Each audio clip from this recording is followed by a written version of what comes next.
Now, after you watch the Alien Covenant prologue, The Crossing, I'll give you a link down below if you haven't watched it yet. You start to realize that David and Shaw have been on LV-223 for quite some time before taking off. I thought that was obvious, but some people think that no, it's like the next day or something like that. But no, that's not the case.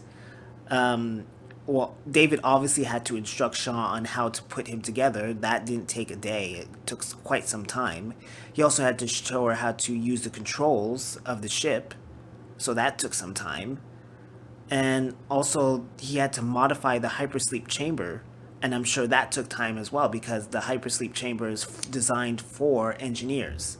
And clearly, she's not an engineer because obviously, when you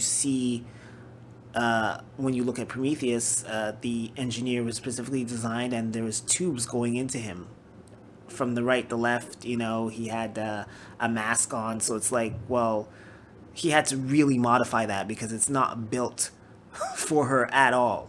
So that took some time. So they've been on there for months.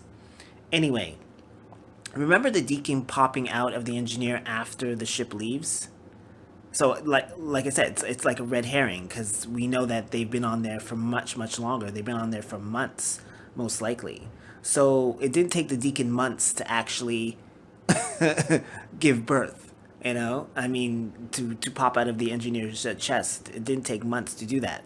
So if the Deacon is not in Alien Covenant, I'll be very surprised because it's like, what's the point of showing us that?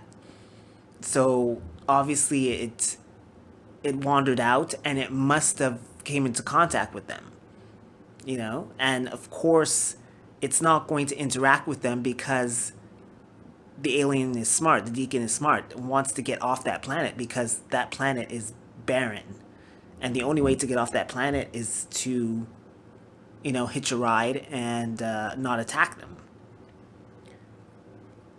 But in the hypersleep chambers, if you notice Shaw, she didn't have a mask on, so it seems quite easy for a facehugger to come along and attack Shaw.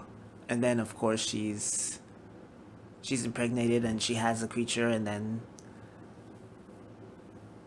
she's out. Because she doesn't survive throughout most of the movie apparently. So yeah, I can't wait to see it.